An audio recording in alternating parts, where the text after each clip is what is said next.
Hello दोस्तों, आज है 8 मई 2025 दिन गुरुवार का। बात करते हैं आज के मुख्य समाचार, बड़ी खबरें, हेडलाइंस और सुर्खियां अपडेट की। सबसे पहले तो आपको बताएं कि ऑपरेशन सिंदूर से पाकिस्तान बौखला गया है। भारतीय सेना के ऑपरेशन सिंदूर से पड़ोसी देश पाकिस्तान में खलबली मची है, बेचैनी हो रही है। पाकिस्तान अपनी हरकतों से बाज नहीं आ रहा है। कभी वो फेक न्यूज फैलाता है तो कभी LOC पर दनादन फायरिंग जारी रखता है। पाकिस्तान के प्रधानमंत्री कभी क्या स्टेटमेंट दे रहे हैं और कभी क्या कुछ। और तो और पाकिस्तान की संसद में वहां के प्रधानमंत्री झूठ बोल रहे हैं। पूरी जानकारी अपडेट हम आपको बताने वाले हैं। पहलगाम आतंकी हमले का भारत ने ऑपरेशन सिंदूर चलाकर करारा जवाब दिया है। भारत ने आतंकियों के 9 ठिकानों को ध्वस्त कर दिया और इसके बाद अब दोनों देशों के बीच तनाव बढ़ गया है। वही आपको बताएं, भारत पाकिस्तान में बढ़ते तनाव के बीच ईरान के विदेश मंत्री आज भारत की यात्रा पर आ रहे हैं और वे विदेश मंत्री एस जयशंकर के साथ मुलाकात भी करेंगे। ऑपरेशन सिंदूर से पाकिस्तान बौखलाया हुआ है। LOC पर लगातार फायरिंग हो रही है। जम्मू कश्मीर के पुंछ और तंगधार इलाकों में LOC के पास स्थित गांवों को निशाना बनाकर भारी गोलाबारी कर रहे हैं, जिसमें अब तक 4 बच्चों समेत कम से कम 15 लोगों की जानें जा चुकी हैं। 43 के करीब लोग घायल बताए जा रहे हैं। भारत पाकिस्तान तनाव के बीच ईरान के विदेश मंत्री आज भारत यात्रा पर हैं। इसके अलावा पाकिस्तान की हरकतों पर सेना की पैनी नजर भी है। ऑपरेशन सिंदूर पर आज सर्वदलीय बैठक भी होगी। केंद्रीय गृह मंत्री अमित शाह ने कहा कि ऑपरेशन सिंदूर उन लोगों को भारत की ओर से करारा जवाब है जो हमारी सीमाओं, सेना और नागरिकों को चुनौती देने की हिम्मत करते हैं। साथ ही अमित शाह ने कहा कि ऑपरेशन सिंदूर पूरी दुनिया के लिए आतंकवाद के खिलाफ नरेंद्र मोदी सरकार की जीरो टॉलरेंस की नीति का प्रमाण है। ऑपरेशन सिंदूर पर ब्रिटेन के पूर्व प्रधानमंत्री सुनक ने भी कहा, किसी भी देश को अन्य देश से नियंत्रित आतंकवादी हमलों को स्वीकार नहीं करना चाहिए। भारत ने आतंकवाद के बुनियादी ढांचे पर जो हमला किया वह उचित है। आतंकवादियों को कोई छूट नहीं दी जा सकती है। जम्मू कश्मीर के पुंछ में भारत पाकिस्तान सेना के बीच गोलाबारी चल रही है और इस गोलाबारी में भारतीय सेना के एक जवान को गोली लग गई और वे शहीद हो गए। वहीं आपको बताएं, पाकिस्तान और POK में आतंक के अड्डों पर भारत ने जो जबरदस्त कार्रवाई की है, इसके बाद अब ऑपरेशन सिंदूर के बाद भारत ने 13 देशों से खुफिया बातचीत भी की है। भारत ने एक बार फिर पूरी दुनिया को यह दिखा दिया कि वो आतंकवाद को बर्दाश्त नहीं करता और न ही उससे पनाह देने वालों को छोड़ेगा। 13 शक्तियों को भारत ने कॉन्फिडेंस में लिया है, यानी ऑपरेशन सिंदूर के बाद भारत ने 13 प्रमुख देशों को अपने इस कदम की जानकारी दी और समझाया कि ये कार्रवाई क्यों जरूरी थी। विदेश मंत्री एस जयशंकर ने जर्मनी, फ्रांस, जापान और स्पेन के अपने समकक्षों से बात की है। वहीं राष्ट्रीय सुरक्षा सलाहकार अजीत डोभाल ने अमेरिका, चीन, रूस, ब्रिटेन, सऊदी अरब और UAE समेत कई देशों के NSA से संपर्क किया है। सूत्रों के मुताबिक डोभाल ने साफ कहा कि भारत का इरादा टकराव बढ़ाने का नहीं है, लेकिन अगर पाकिस्तान ने तनाव फैलाने की कोशिश की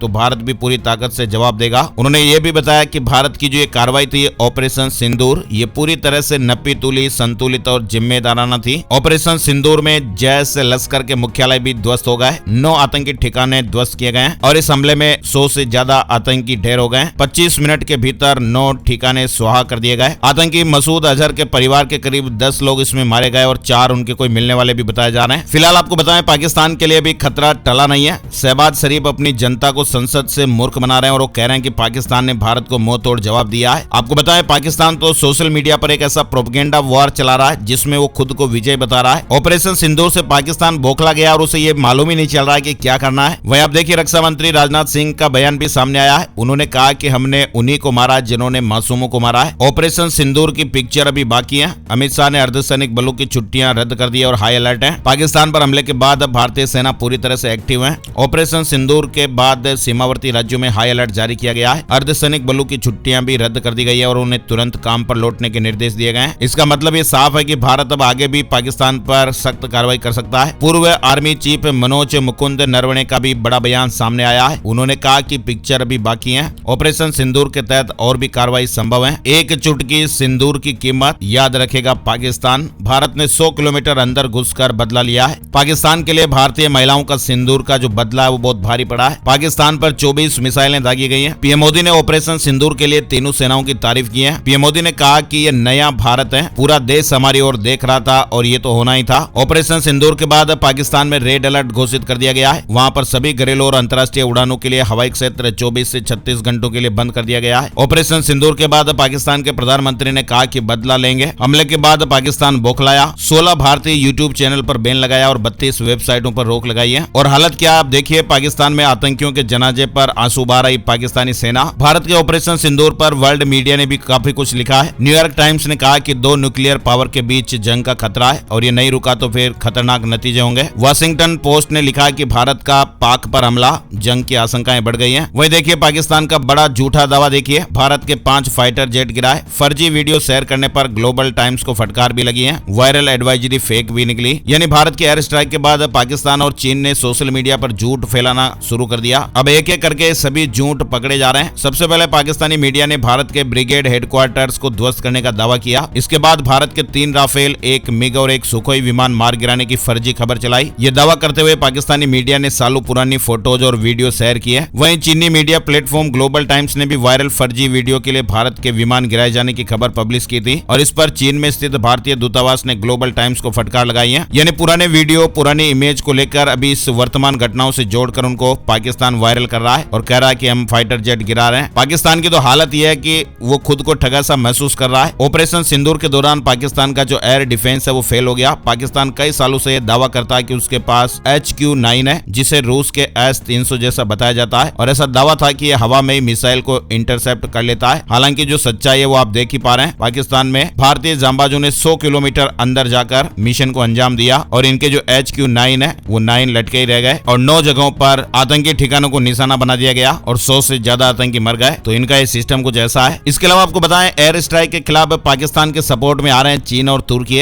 इजराइल ने भारत का साथ दिया और कहा कि आतंकियों के पास छिपने की जगह नहीं बचनी चाहिए। तुर्की पाकिस्तान के सपोर्ट में उतरा और इजराइल ने भारत के लिए समर्थन जताया है। रूस ने कहा कि दोनों देशों के बीच टकराव बढ़ने से हम चिंतित हैं और हम दोनों पक्षों से अपील करते हैं कि वे क्षेत्र में और ज्यादा टकराव को रोकने के लिए संयम बरतें। ब्रिटेन ने भी कहा कि नागरिकों की सुरक्षा को लेकर चिंतित हैं। हम चाहते हैं कि बातचीत आगे बढ़े, तनाव में कमी आए और नागरिकों की सुरक्षा बनी रहे। इसके अलावा अफगानिस्तान ने भी कहा कि तनाव बढ़ना इस क्षेत्र के लिए खराब है। तुर्की ने कहा कि यह पाकिस्तान की संप्रभुता का उल्लंघन है। अमेरिका ने कहा कि स्थितियों पर नजर बनाए हुए हैं। वहीं UAE ने भी अपील की है कि दोनों देश संयम बरतें। पाकिस्तान को अमेरिका ने चेतावनी भी दी है, भारत की स्ट्राइक का जवाब देने का भी मत सोचना। फिलहाल भारत और पाकिस्तान युद्ध की आशंका से दुनिया में दहशत का माहौल हो गया है। UN ने कहा कि अब और लड़ाई झेलने की स्थिति नहीं है और दोनों देशों से सैन्य संयम बरतने की अपील की गई है। भारत ने पाकिस्तान पर जो एयर स्ट्राइक की है, दुनिया से अलग अलग रिएक्शन सामने आ रहे हैं। भारत पाकिस्तान के बीच तनाव कम करने के लिए डोनाल्ड ट्रंप ने भी मदद की पेशकश की। कहा कि मैं उन्हें रुकते हुए देखना चाहता हूं। डोनाल्ड ट्रंप ने कहा कि वे दोनों देशों में तनाव को कम करने में किसी भी मदद के लिए तैयार हैं। और तो और आप देखिए, पाकिस्तान की धमकी आई तो डोभाल ने चीन को फोन घुमाया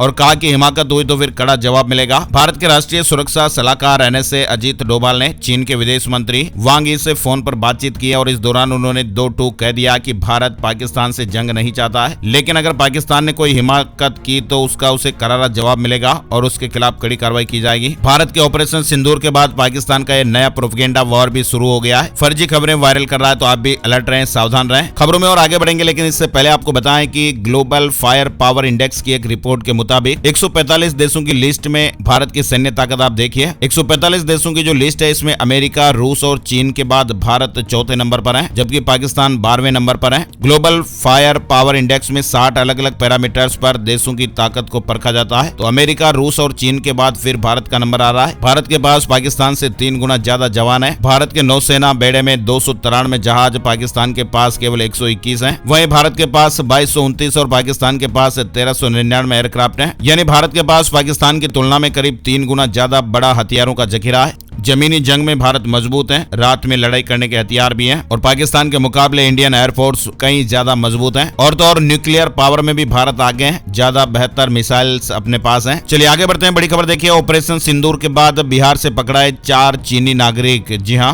नेपाल की 2 महिलाएं इन्हें भारत में एंट्री करवा रही थी। महिलाओं के पाकिस्तान कनेक्शन की चर्चाएं हो रही है। ऑपरेशन सिंदूर के बाद बिहार के मोतिहारी में 4 चीनी नागरिक पकड़े गए। वहीं केंद्रीय गृह मंत्री अमित शाह ने पाकिस्तान और नेपाल से सटे सीमावर्ती राज्यों के मुख्यमंत्रियों और उपराज्यपालों के साथ बैठक की है और इस दौरान उन्होंने आवश्यक वस्तुओं और सेवाओं की उपलब्धता बनाए रखने और किसी भी स्थिति से निपटने के लिए SDRF, सिविल डिफेंस, होमगार्ड और NCC जैसे राहत और बचाव बलों को अलर्ट पर रखने के निर्देश दिए हैं। देश के 18 एयरपोर्ट पर ऑपरेशन बंद। सुबह 11 की लिस्ट आई थी। 200 फ्लाइट्स कैंसिल कर दी गई है। एयर इंडिया, इंडिगो और स्पाइस जेट ने 15 शहरों में उड़ानें रद्द की हैं। वही देखिए, पाकिस्तान पर एयर स्ट्राइक। हरियाणा में भी हाई अलर्ट है। पंजाब के 5 बॉर्डर जिलों में स्कूलों की छुट्टियां। चंडीगढ़, अमृतसर एयरपोर्ट भी बंद, ट्रेनों में भी चेकिंग की जा रही है। राजस्थान के 3 जिलों में अगले आदेश तक स्कूलों की छुट्टी घोषित की गई है। हाई अलर्ट के कारण 3 एयरपोर्ट भी बंद किए गए। राज्य सरकार ने अस्पतालों में कई कदम उठाने को कहा है। सुरक्षा कारणों से किशनगढ़ और जोधपुर एयरपोर्ट से 10 मई तक सभी फ्लाइट्स ऑपरेशन बंद किए गए। सोशल मीडिया पर भी निगरानी रखने को कहा गया है। वहीं उत्तर प्रदेश में देखिए आप, योगी आदित्यनाथ ने कहा कि बहनों का सिंदूर उजाड़ने वालों को खानदान खोना पड़ा। एयर स्ट्राइक के बाद उत्तर प्रदेश में भी रेड अलर्ट है।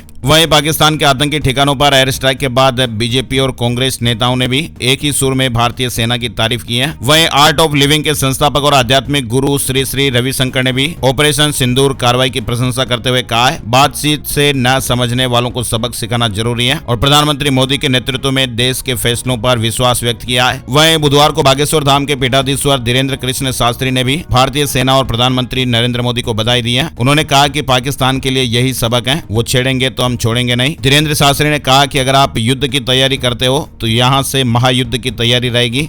वहीं आपको बताएं 7 मई को देश के 25 राज्यों और केंद्र शासित प्रदेशों के 244 शहरों में 12 मिनट के लगभग का ब्लैकआउट एक्सरसाइज भी किया गया। मॉक ड्रिल हुई। युद्ध के दौरान बचाव के तरीकों को लेकर यह ड्रिल हुई। इसमें लोगों, कर्मचारियों और स्टूडेंट्स को आपात स्थिति में बचाव और लोगों को निकालने के तरीके समझाए गए। और तो और आप देखिए, विदेशी और देशी पर्यटक भी बुकिंग कैंसिल करवा रहे हैं। टूर ऑपरेटर्स के माथे पर सिकन, यानी जिस तरह के हालात अभी चल रहे हैं, इसका असर टूरिज्म इंडस्ट्री पर भी अब नजर आने लगा है। विदेशी और घरेलू पर्यटकों ने बदली परिस्थितियों को देखते हुए अपने यात्रा कार्यक्रम रद्द कर दिए हैं। टूर ऑपरेटर्स को बड़ी संख्या में रिफंड देना पड़ रहा है। साथ ही आगे बढ़ते हैं, बड़ी खबर देखिए, केंद्र सरकार ने केंद्रीय जांच ब्यूरो यानी सीबीआई के मौजूदा निदेशक प्रवीण सूद का कार्यकाल 1 साल के लिए बढ़ा दिया है। यानी अब वो अगले 1 साल तक देश की सबसे बड़ी जांच एजेंसी के मुखिया बने रहेंगे। डोनाल्ड ट्रंप ने एक बड़ा अपडेट दिया है और कहा कि जल्द ही धरती हिला देने वाला ऐलान करूंगा। अमेरिकी राष्ट्रपति डोनाल्ड ट्रंप ने मंगलवार को कहा कि वो अगले कुछ दिनों में धरती हिला देने वाली घोषणा करने वाले हैं। और हाई अलर्ट पर banking system. Reserve bank of India ने बैंकों से पूछा है किसी भी संकट के लिए कितना तैयार है सिस्टम। आरबीआई ने देश के सभी बैंकों से पूछा,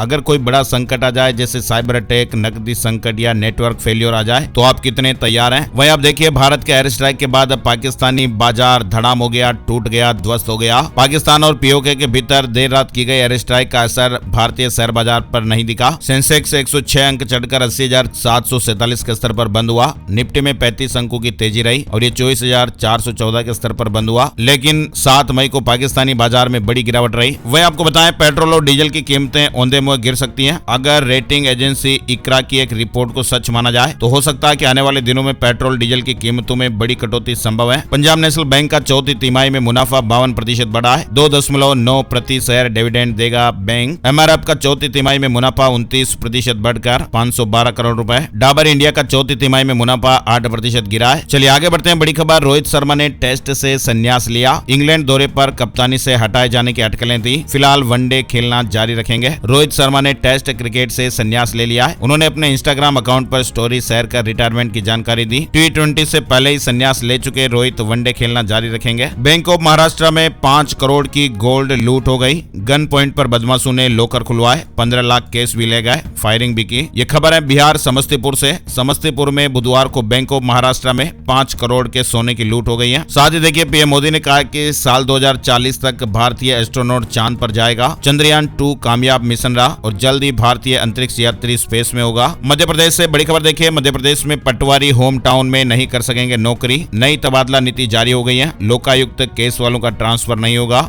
मध्य प्रदेश में पटवारी अपने होम टाउन में पदस्थ नहीं हो सकेंगे। राजस्व विभाग ने पटवारियों के लिए अलग तबादला नीति जारी की है। साथ ही आप देखिए, छत्तीसगढ़ हाईकोर्ट ने कहा कि मां बनना किसी भी महिला के जीवन की खूबसूरत घटना होती है और ऐसे में मातृत्व अवकाश यानी मैटरनिटी लीव छूट नहीं बल्कि ये मौलिक अधिकार है। लीव अप्रूव करते समय जैविक, सरोगेसी और गोद लेने वाली मां में भेदभाव नहीं किया जा सकता है और अवकाश से वंचित करना मौलिक अधिकारों का उल्लंघन है। मथुरा में बाल बाल बचे प्रेमानंद महाराज। पदयात्रा के दौरान लोहे का भारी ट्रेस गिरने लगा। श्रद्धालुओं ने मुश्किल संभाला। मथुरा के वृंदावन में संत प्रेमानंद महाराज बुधवार को एक बड़े हादसे से बाल बाल बच गए। चलिए आगे बढ़ते हैं, बड़ी खबर देखिए, इलाहाबाद हाईकोर्ट के जस्टिस यशवंत वर्मा के घर पर पर नकदी मिलने के आरोपों की जांच के लिए बनी हुई कमेटी ने अपनी report chief justice of India यानी सीजेआई संजीव खन्ना को सौंप दी है और इसमें जस्टिस वर्मा को दोषी ठहराया गया है। जी हाँ, ध्यान दीजिएगा, दोषी ठहराया गया है। और ये पता चला कि अब जस्टिस वर्मा इस्तीफा दे सकते हैं, लेकिन अगर वो इस्तीफा नहीं देते हैं तो फिर उनकी बर्खास्तगी के लिए राष्ट्रपति जी को सिफारिश भेजी जाएगी। फिलहाल जस्टिस वर्मा को सीजेआई को जवाब देने के लिए शुक्रवार 9 मई तक का समय दिया गया है। जांच समिति ने रिपोर्ट में जस्टिस वर्मा पर गंभीर आरोप लगाए हैं। झारखंड हाईकोर्ट में जेएसएससी सीजीएल पेपर लीक मामले की सुनवाई। सरकार ने बताया कि पेपर लीक के सबूत नहीं मिले हैं। जांच पूरी होने में भी 1 महीना लगेगा। साथ ही बड़ी खबर देखिए, हरियाणा पंजाब जल विवाद में भाखड़ा नांगल व्यास बोर्ड की याचिका पर पंजाब हरियाणा हाईकोर्ट ने अपना फैसला सुना दिया है। कोर्ट ने फैसले में कहा कि पंजाब सरकार भाखड़ा नांगल डैम और लोहड़ कंट्रोल रूम वाटर रेगुलेशन कार्यालयों में तैनात पुलिस कर्मियों को दैनिक कामकाज से दूर रखें। उत्तराखंड में बांधों और बड़े संस्थानों की सुरक्षाएं बढ़ा दी गई है। 4 धाम यात्रा और अंतर्राष्ट्रीय सीमा पर भी चौकसी बढ़ाने के निर्देश दिए गए हैं। कर्मचारियों की छुट्टियां भी कैंसिल की गई हैं। शासन प्रशासन और पुलिस को भी अलर्ट मोड पर रहने के निर्देश दिए गए हैं। इसके अलावा बड़ी खबर आप देखिए, यूजीसी ने कहा कि एग्जाम रद्द होने का जो पोस्ट वायरल हो रहा है वो फर्जी है। यूजीसी ने परीक्षा रद्द होने के वायरल मैसेज को फर्जी करार दिया है और साथ ही छात्रों से कहा कि सिर्फ यूजीसी की आधिकारिक वेबसाइट पर ही भरोसा करें। उत्तर प्रदेश में अब बिना लाइसेंस नहीं चलेगा फूड बिजनेस। योगी सरकार ने रजिस्ट्रेशन अनिवार्य कर दिया है। उत्तर प्रदेश में अब कोई भी रेस्टोरेंट या फूड व्यवसाय बिना लाइसेंस और रजिस्ट्रेशन के नहीं चल पाएंगे। उत्तर प्रदेश राज्य भर में अप्रैल से चल रहे पंजीकरण अभियान को 31 मई तक बढ़ा दिया गया है और इस अवधि में सभी फूड कारोबारियों को खाद्य सुरक्षा अधिनियम के तहत पंजीकरण या लाइसेंस लेना अनिवार्य कर दिया गया है। साथ ही उत्तर प्रदेश में उद्योगों की समस्याएं हल करने के लिए जल्द ही सिंगल विंडो व्यवस्था लागू होने वाली है। 37 ऑनलाइन सुविधाओं का फायदा भी मिलेगा। दिल्ली कैबिनेट ने बड़ा निर्णय लिया है। वायु प्रदूषण से निपटने के लिए कृत्रिम बरसात के ट्रायल को मंजूरी दी गई है। दिल्ली के इस इलाके में फिर गरजेगा बुलडोजर। अतिक्रमण हटाने पर रोक लगाने से हाईकोर्ट का इंकार हो गया है। दिल्ली हाईकोर्ट ने तैमूर नगर में नाले के पास अतिक्रमण हटाने पर रोक लगाने से इंकार कर दिया है। कोर्ट ने कहा कि सार्वजनिक भूमि पर अतिक्रमण करने वालों को कोई अधिकार नहीं है। एलन मस्क से जुड़ा अपडेट देखिए, भारत में सैटेलाइट इंटरनेट लाने की तैयारी में स्टारलिंक को मंजूरी मिल गई है। यानी स्टारलिंक को लेटर ऑफ इंटेंट जारी कर दिया गया है और इसका मतलब है कि कंपनियां भारत में अपनी सेवाएं शुरू करने के लिए अगला कदम उठा सकती हैं। एचडीएफसी बैंक ने इंटरेस्ट रेट घटाए हैं। अब लोन लेना थोड़ा सस्ता हो सकता है। एमसीएलआर में कटौती हुई है। सोने चांदी के भाव से जुड़ा अपडेट आपको बताएं। 10 ग्राम 24 कैरेट सोने का दाम 538 रुपए बढ़कर 97,426 पर पहुंच गया है। 1 किलो चांदी की कीमत 80 रुपए गिरकर 95,774 रुपए प्रति किलो पर हो गई है। राजस्थान के कई जिलों में आज आंधी बरसात का अलर्ट है। 8 मई को इन जिलों में राजस्थान में बारिश का अलर्ट आप देख पा रहे हैं। राजस्थान माध्यमिक शिक्षा बोर्ड आज गुरुवार को राजस्थान अध्यापक पात्रता परीक्षा यानी रीट 2024 का रिजल्ट घोषित करने वाला है। 3:15 बजे आज रिजल्ट जारी हो जाएगा। राजस्थान डिप्टी जेलर भर्ती परीक्षा फॉर्म में त्रुटियों को संशोधित करने का अवसर आज 8 से 14 मई तक मौका मिलेगा। वहीं आप देखिए, राजस्थान में 19 से 28 मई तक आयोजित होगा आरएसएस भर्ती के साक्षात्कार का 3य चरण कार्यक्रम जारी हो गया है। वहीं राजस्थान में रिश्वत लेते रंगे हाथों गिरफ्तार बीएपी विधायक को जेल भेज दिया गया है। एसीबी ने कोर्ट में कहा कि सहयोग नहीं कर रहे हैं एमएलए, मोबाइल में कई सबूत हैं। वहीं राजस्थान में मुख्यमंत्री भजनलाल शर्मा ने भी अधिकारियों की बैठक की। सीमावर्ती क्षेत्र की निगरानी और सांप्रदायिक तनाव फैलाने वालों पर कार्रवाई के निर्देश दिए हैं। और आइए अब एक नजर डालते हैं आज का राशिफल। आज 8 मई गुरुवार के ग्रह नक्षत्र हर्षण और मातंग के योग बना रहे हैं, जिससे आज मेष और मिथुन राशि वालों को अपना फंसा हुआ पैसा मिल सकता है। वृष राशि के नौकरी पेशा लोगों के लिए भी आज अच्छा दिन है। कर्क राशि वालों की प्रॉपर्टी की बड़ी डील होने के योग है। कन्या राशि वालों की आर्थिक स्थिति और भी बेहतर होगी। तुला राशि के लोगों को सितारों का साथ मिलने वाला है। वृश्चिक राशि के लोगों को रुका हुआ पैसा मिलने के योग है और इसके अलावा बाकी राशियों पर सितारों का मिला जुला असर रहेगा। तो ये थे दोस्तों आज के मुख्य समाचार, बड़ी खबरें, हेडलाइंस और सुर्खियां, अपडेट। इस वीडियो को आप लाइक और शेयर भी जरूर कीजिएगा ताकि हमें मोटिवेशन मिलता रहे। ऐसे ही ताजा खबरें, अपडेट, जानकारियां, बड़ी खबरें हम हर रोज देखते रहें। एक और नई वीडियो और नई जानकारी के साथ फिर मिलते हैं। तब तक के लिए जय हिंद, जय भारत, वंदे मातरम।